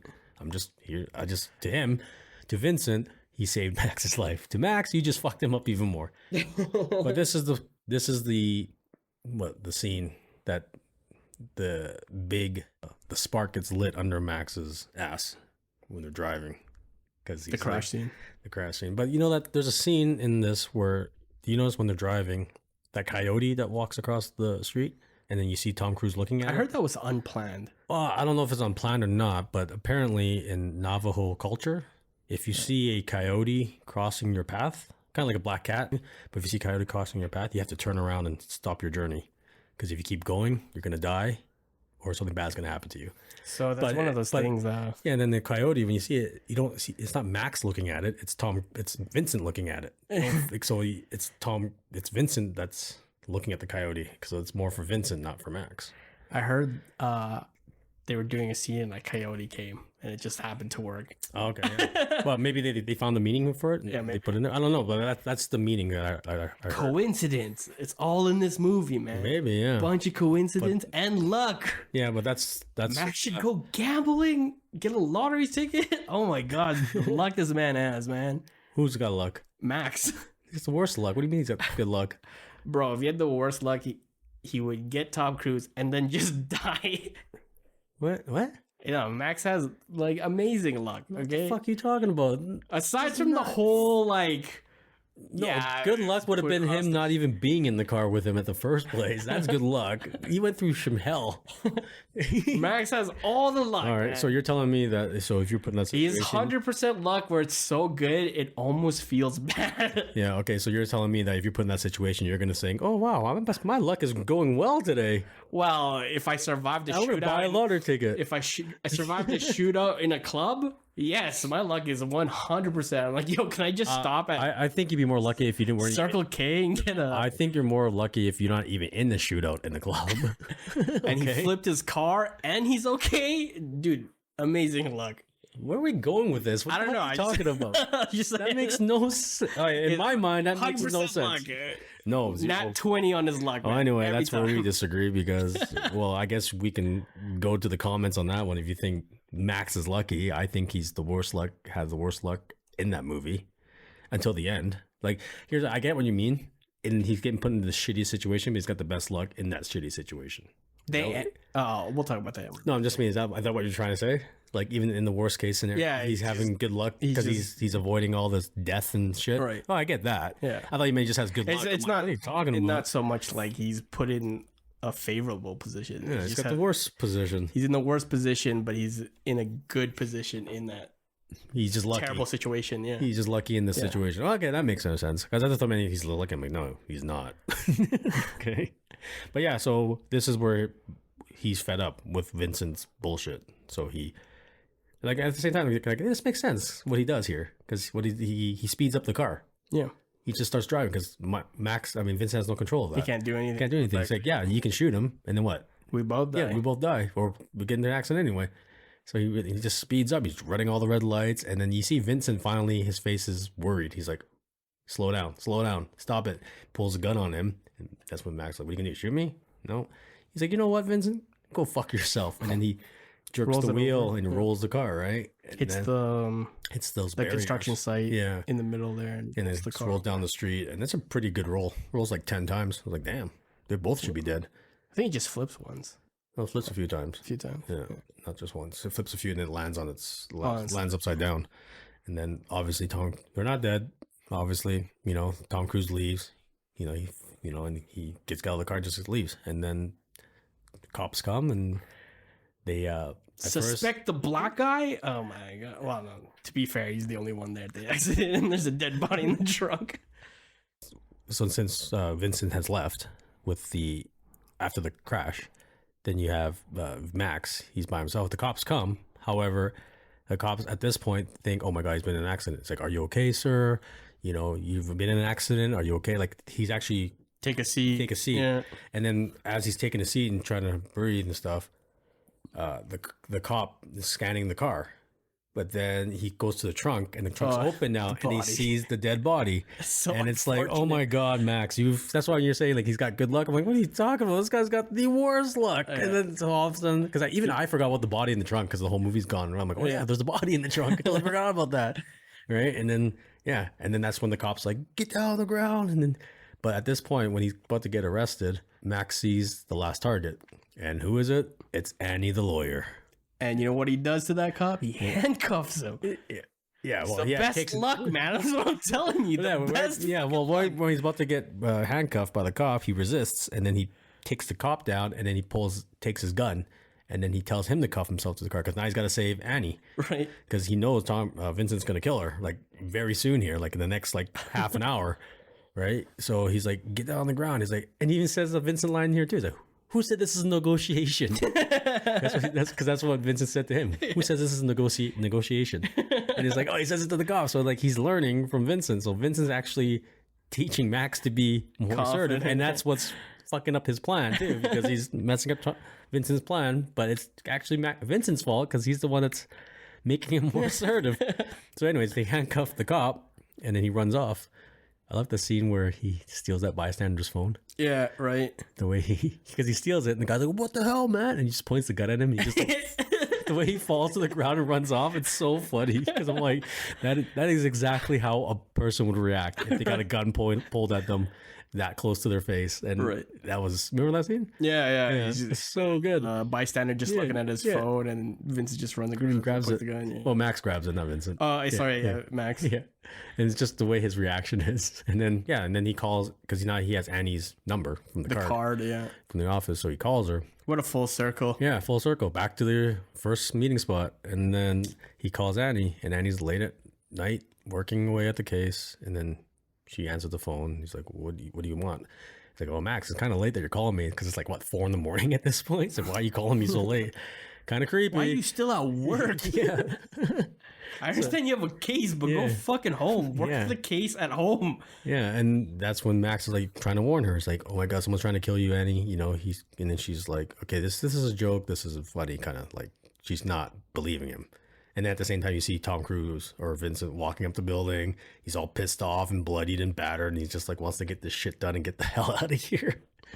And then he's like, no.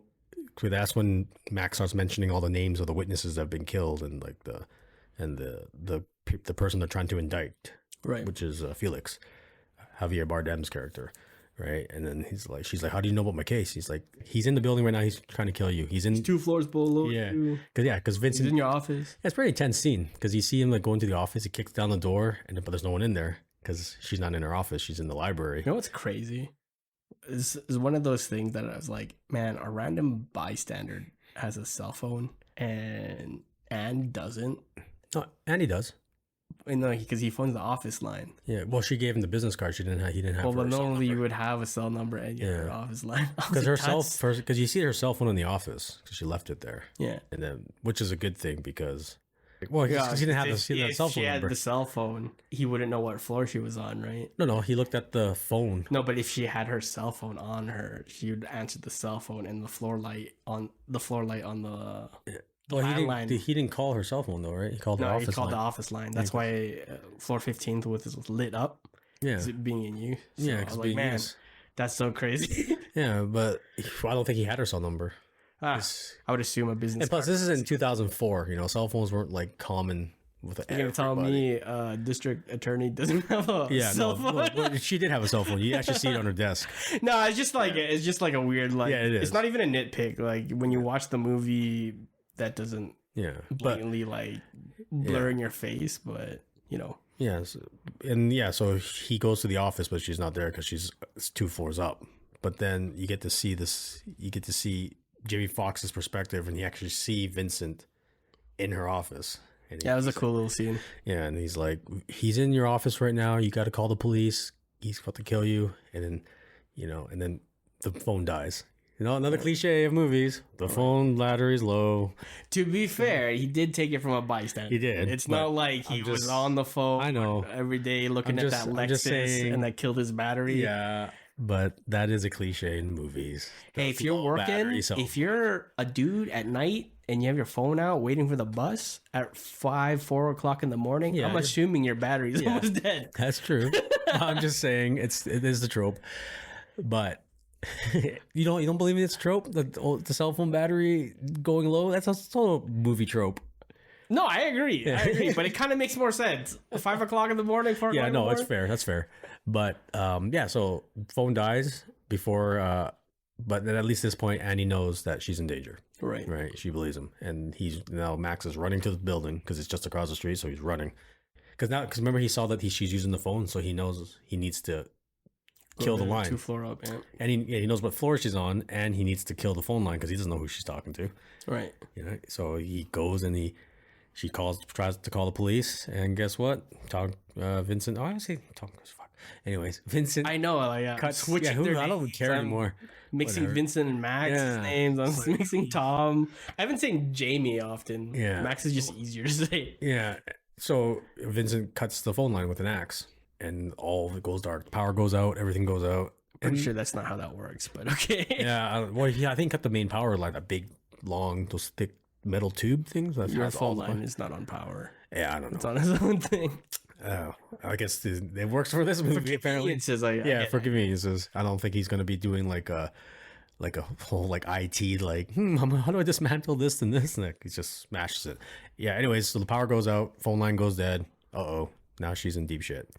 I love this scene too, when Max, because obviously his character's never held a gun before, so I love how when he tries to shoot the window to get into the building, the safety's still on. He's just like, he's like cowering. He's like, huh? Yeah. He's like, huh? Oh, he finally shoots it, which is very, he wouldn't be able to use a gun. He never used it. So it's a very good detail of his character. It's like, he's never shot a gun. So, but yeah, he gets into the building, and then they're in the darkness, and he's trying to get away, trying to be quiet because he's in the same room at this point. It's all dark. And I just love how you hear Tom Cruise just stop, and he's just like listening, like it's like dead quiet. He's just listening to any kind of sound that's not part of the city noise, and he actually hears her shuffling across the carpet, her legs and her hands. That's where he finds her, and right before he's about to pull the trigger, you see Max with the gun pointed at Vincent, and almost gets. Well, he did get a headshot. It just wasn't a lethal. Yeah, but it was awesome. I'm telling you. You know what's cool? Luckiest man. Yeah. And then when Vincent sees Max, he doesn't even point the gun back at him. It's just because he's like thinking, this guy's not going to do shit. Max. Yeah, because he's like. Drop the gun. He's like, why? What are you gonna do? And just shoots him right in the face. That's what's awesome about it. Like nibs his ear. Yeah, right? I think it went through his cheek or something. Or was it his cheek? Yeah, I thought it was his ear. Like I think it went through because he's got blood all. I don't know where it went. It's somewhere on his face. You might be right. It might be. I don't know. I'll have to double check. You just see blood running down his neck and everything. He's still alive, but it's just so funny how Vincent underestimated him there. He's like, right. Because he doesn't think of him as a threat. All of a sudden, he just shoots him like that. Like he doesn't. The second best scene happens, the chair scene. Oh yeah. I think everyone knows about this if you've seen it. Yeah, because basically when Tom Cruise or Vincent is chasing them, he's trying to get through this glass door, but instead of opening, to make it quicker, he threw a chair through it. And I guess, when they were filming this, the chair, when he threw it, it landed upside, like the right side up, and then Tom Cruise jumped on it, and he fell right off of it. And you see him bail, and then he gets back up and keeps running. And Michael Mann loved it so much he put it in the movie because that wasn't supposed to happen. But it's cool because like none of Tom Cruise's plan was working right at the gate. So that's like I don't know. It's cool and it kind of works with the story of the movie. I think that when those kinds of accidents happen, they just feel more real. That's why people use them. Oh, that looks more natural. It's more natural. It's like, yeah, that would happen. You know, he's all distressed. He's angry. Just throws a chair through the glass. Like, fuck, I'm gonna kill this guy. And then, oh shit, bail. Keeps going. You know, still trying to get him. But it does work well. And I thought that was pretty funny. I'm like, that wasn't scripted because damn, it does look real though. Right, like, it is a real bill because Michael Mann was grateful that Tom Cruise didn't break character because he just got up right away and just kept running. So it's like, okay, at least because if he didn't, if he just fell and went, oh my God, I'm hurt. My hip. My hip. It's like, cut, fuck, can't use it. Right. So he just kept going. And yeah, you're right. That is a cool scene. That is It a is. funny scene. Yeah, I love movies where. I think that just, even if it was by accident, I think it just works with the entire narrative of the story. It does. And yeah, so that's when they have that big final shootout, final scene on the subway, big chase scene. And I just love how, like, Oh man, the Vincent's- subway scene is tense though. yeah, Vincent's trying When it to. first opens. Yeah. He's like waiting for them to step out. Oh, Yeah, God, 'cause- that's a good scene. I think it was tense because I love the part where he's trying to figure out which train they're on because all these trains arrive at the same time. He's just like, He has to guess. fuck, gets the Yeah. guess, and he guesses the right one, obviously, because it's a movie. He has to, or else the movie's over. The only thing I was just like when you see the train roll by and then you just see Vincent on the train all of a sudden, he's like, damn, he climbed onto that thing. I was going that fast. Right. Damn, okay. I'm like, is that realistic? I don't know, but yeah. So he gets on the train, and Annie and Max are trying to get away from him. But yeah, like you said, that scene when it goes to the next stop, that was cool. Yeah, where he's just leaning, waiting for them to exit. Yeah. And no one exits, and they're like, fuck. Yeah, because he's waiting for them to step out, and then as soon as the door closes, he jumps back into the train, waiting, and then it's like shit.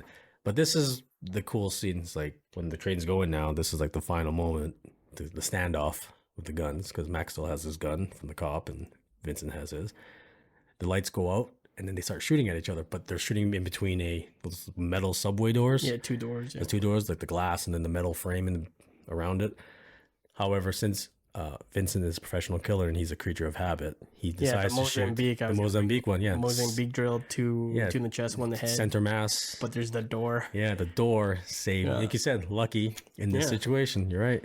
And then Max just fires randomly, shoots through the window, and just fires wildly. Yeah. And because Max is a creature of habit and did his usual way of killing people. Vincent. Oh, sorry, Vincent does his. See, you did too. Yeah, we did. I did it too. With the Mozambique, but it hit the metal, so it didn't Yeah. kill Max because he would have killed him if it Which was. is funny because it's like centered to where Max was standing. Yeah. But Max is just one arm, hand. Yeah, he arm, closes his hand, eye and he just starts shoots, shooting. and then he luckily hits Vincent in the chest. Oh man, the scene where Vincent goes to reload and he Yeah. just like about when it goes and he Yeah. just drops it. I'm like, oh, he hit him. No Yeah. way. Yeah, because he tries to. Yeah, because he's they're both empty. Their clips are empty, and then when Tom Cruise tries to reload and grabs his clip, but he drops it, he's just Yeah. like, ugh, because he knows. He's like, oh, yeah, you're right. Oh shit, Yeah, no Max way. got him. Right, and then I just love Vincent's reaction because he's like, I can't fucking believe that just happened. Right? Like I shot him and he didn't die, and he shot me wildly and he killed me. Like he got me. Like he's just like so frustrated. That's when he sits down. He's like, oh fuck. And yeah, at that point, that's when they sit down with him, and then Tom Cruise says same line. The He's train. like, yeah, the train. He's like, hey, man gets on the MTA, and he dies. You think anyone will notice? So he's talking about himself now, because he's kind of like, damn, this character, like as good as he is at his job, he's very lonely. You can tell he's like a lonely guy because no one's gonna know him. No one knows him. He obviously has nobody in his life. Anonymous, kills Yeah. everyone Yeah. he likely meets. Yeah, it doesn't even Vincent's probably not his real name. It's It should just be like Steve. yeah. But that's the end, right? And it's like, damn, it comes full circle, Right. And the whole like he dies on the subway and it's just by himself. But I remember you had a nitpick about that, how it gets more chaotic. What were you saying? Oh yeah, so I was just saying another nitpick of mine is it's very minute. Progressively through the movie, the kills get more chaotic, more witnesses, more people in the way, and then something gets to the final kill where it's like very quiet. I understand it's 5-6 in the morning, but I think Kenny mentioned earlier that the subway's always packed with people. I kind of wish they kept it that chaotic because it means Vincent's like losing more control, and at this point he's out of control. It'd have been nice to keep that format because like they have that scene in the club where all hell breaks loose, Mhm. and then it's just that library scene in the the office scene. Yeah, because I can see that being a little quieter, but then when they move to the subway, Yeah. it should be more people. I Yeah. get what you mean, yeah. Yeah, Because it would be weird if the it had office just been was like back. a nice Yeah. symbolism that Mm. Vincent has lost all control. Yeah. right? No, that makes sense. I mean, But it's just, again, I'm not a director. I'm not a writer. It was just, I thought it would have been cool Yeah. to see more chaos near the climax. Yeah. I guess that's probably director's decision where it's just more like, But they wanted the showdown it between is just the two people. It's an action thriller, right? Yeah. And that It's not a that Michael Bay. the suspense would be that part of the thriller. And we wouldn't have gotten that awesome scene with the subway where he's like leaning over. So Yeah. But no, that makes sense.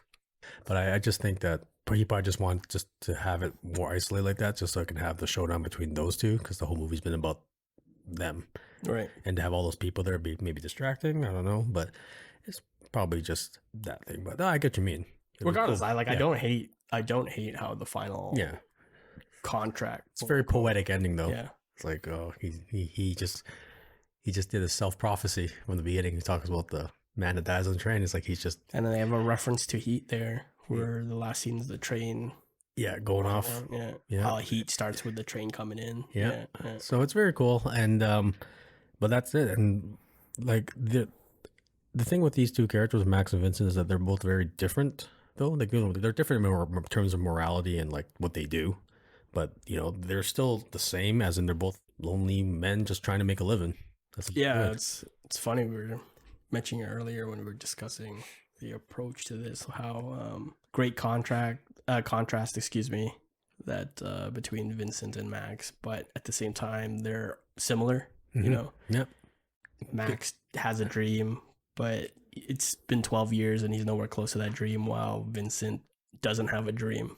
But Vincent's the one talking about, like, you're doing nothing, you're staying still. He calls him out on his bullshit. But they're both staying still, right? Yeah, he's just, neither of them are living. Yeah, essentially. Yeah, well, because I looked at it with Max and Vincent and even Annie, you see all three of them. They're all about their jobs. Right. He loves his cab. He's talking about, I want to live my business. I'm driving this cab all the time. He lives in that cab, pretty much. That's his life. And then you got Vincent, who's all about the job. None of them get phone calls from any loved ones throughout the movie. You don't get a call from like their kids or like a wife or husband, or Annie's staying late. Like you said, why the fuck are you still at work at 4 a.m? Right? I'm surprised she didn't have a team.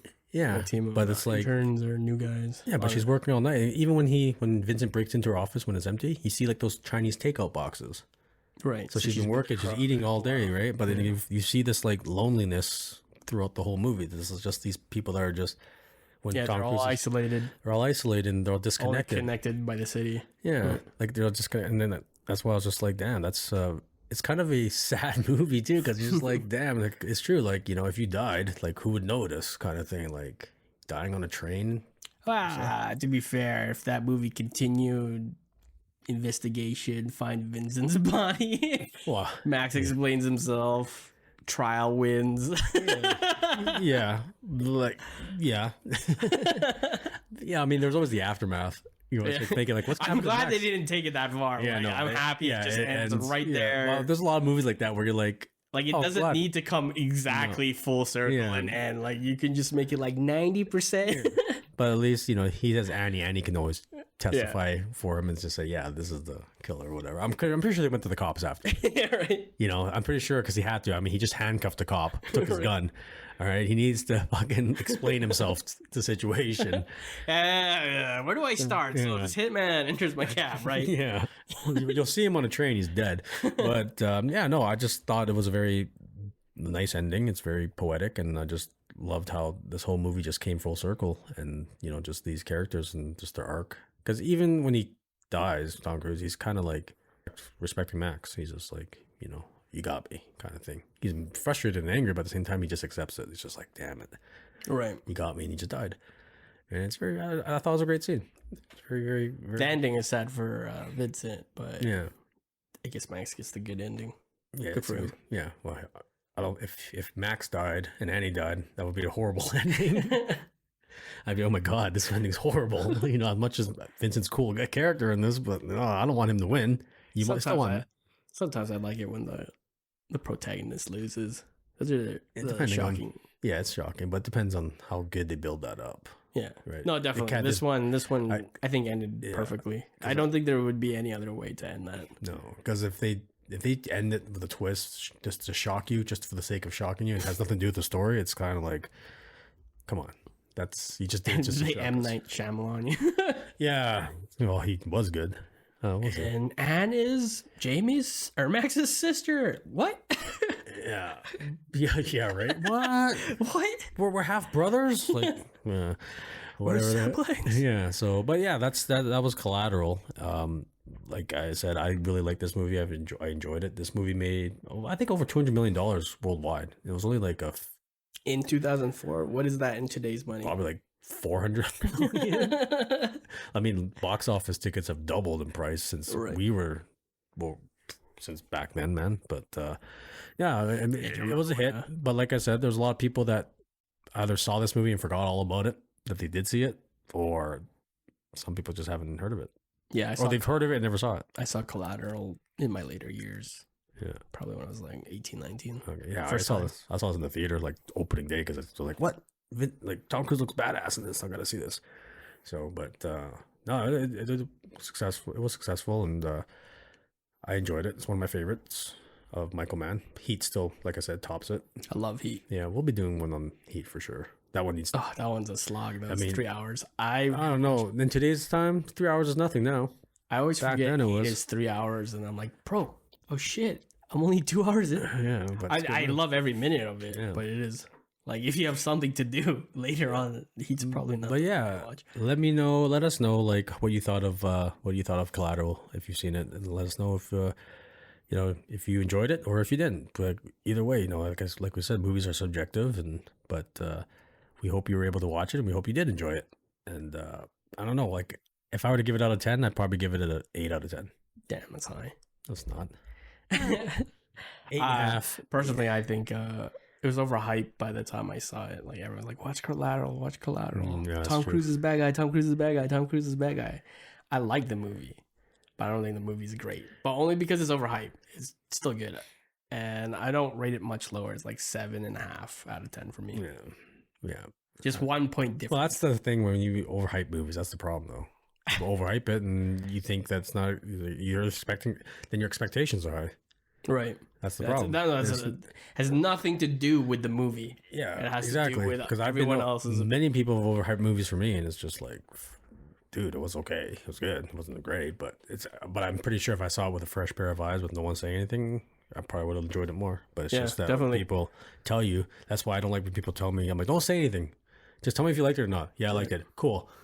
Right. Shut up now. And good thing we do this last half as a spoiler alert, right? So yeah, it's not too bad. Yeah, again, I'm not saying I hate the movie. I don't dislike it. I'm not saying that. I like the movie. I'm just not in love with the movie. Yeah, that's the only difference. That's the only difference. Yeah, I love the movie. Yeah. And we want to hear what you guys think. Whoever's listening to this, like we said, the two people that are listening to this, let us know. Did you watch Collateral and did you like it? Yeah. Let us know. And let us know what your favorite scene is. But it's the jazz scene. Come on. That's your favorite scene. That scene's so good. Yeah. But yeah, thank you for listening. That's all we have. And this was a pretty long one, but it's just because there's a lot to break down in this movie. This has a lot of stuff, a lot of symbolism, a lot of character development and everything. But yeah, let us know what you think. Thank you so much, and we'll see you on the next episode. Ciao.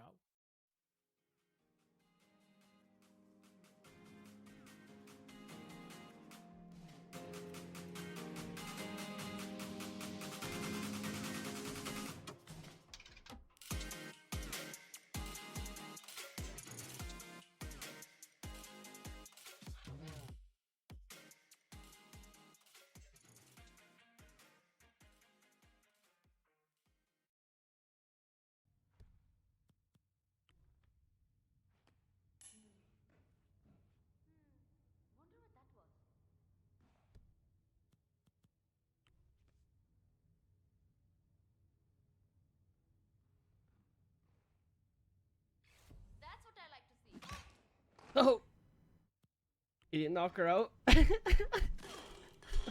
shit. That's pretty funny.